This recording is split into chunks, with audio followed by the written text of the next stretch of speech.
Who said, "Let them eat cake"?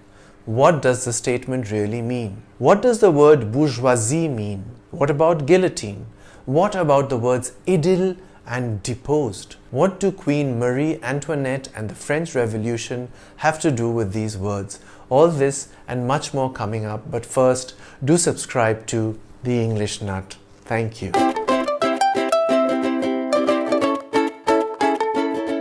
If they have no bread, let them eat cake.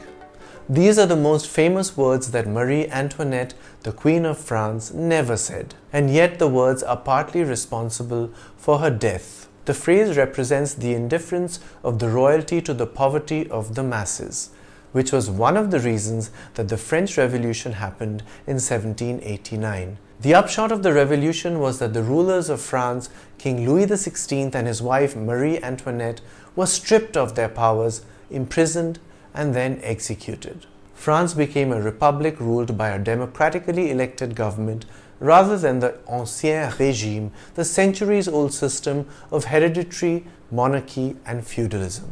Of course, things weren't so black and white.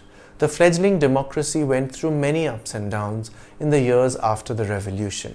If they have no bread, let them eat cake is a translation of the French phrase "S'ils n'ont plus de pain, qu'ils mangent de la brioche."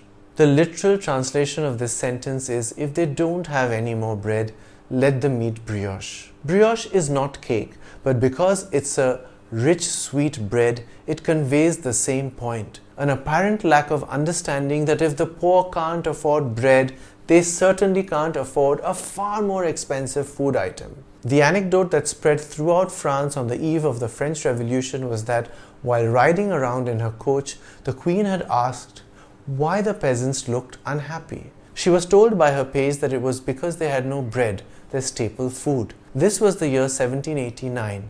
The harvest had failed and the price of bread was sky high. People were starving. Against this backdrop, she supposedly responded, "If they have no bread, let them eat cake." Apart from the famine conditions due to crop failure, the economy was drained by the country's financial support of the American War of Independence against the British. While these were the real causes of the dire conditions, the masses blamed the extravagant lifestyle of the Queen. They even gave her the nickname Madame Déficit. It is true that Marie Antoinette was a spendthrift. Even at a time of acute financial crisis and food shortage, she indulged in excesses, such as the fortune she spent on building herself a private retreat called the Hameau de la Reine, or the Queen's Hamlet. It was an artificial rural idyll with various buildings in rustic style, a mill, a tower in the form of a lighthouse, a lake and gardens. The story about the bread and brioche was most likely just that, a story. It was probably inspired by the Confessions of philosopher Jean-Jacques Rousseau. Book 6 of Rousseau's Confessions mentions an unnamed great princess making a similar statement. This princess could not have been Marie Antoinette, as she was a child in 1767, the year in or around which the book was written. Moreover, she was an Austrian princess and she came to Versailles, the seat of the French royal family, only in 1770.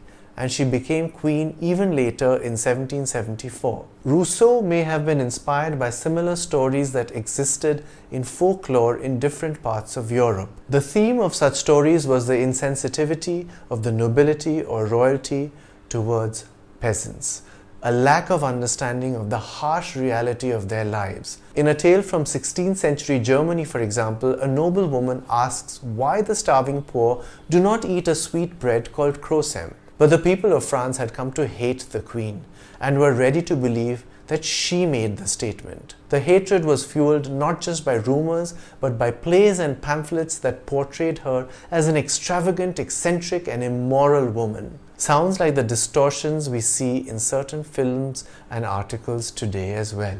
In 1789, the bleak financial and political situation forced King Louis XVI to summon the Estates General. These were the representatives of the three estates in French society. The first estate was the Catholic clergy. The second estate was the nobility.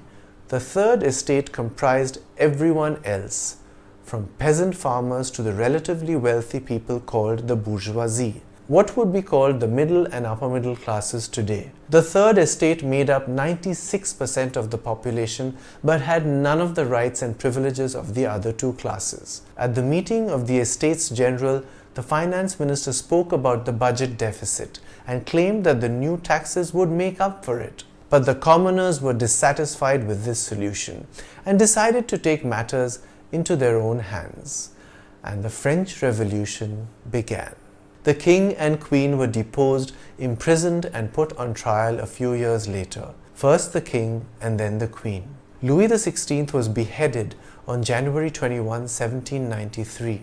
Marie-Antoinette's trial by the Revolutionary Tribunal began on October 14, 1793. One of the infamous accusations against her was that of molesting her son. She had maintained her composure throughout the trial, but she became emotional when she was prodded about this charge. Silent at first, she finally said, "If I have not replied, it's because nature itself refuses to respond to such a charge laid against a mother." Her exact words in French were, "Si je n'ai pas répondu, c'est que la nature elle-même refuse de répondre à une pareille inculpation faite à une mère." She then addressed the crowd that had gathered for her trial. "I appeal to all mothers here present. Is it true? J'en appelle à toutes celles qui peuvent se trouver ici." The story goes that the mothers in the crowd were moved by this appeal. To prevent Marie-Antoinette from evoking further sympathy, the tribunal sped up the legal proceedings and sentenced her to death.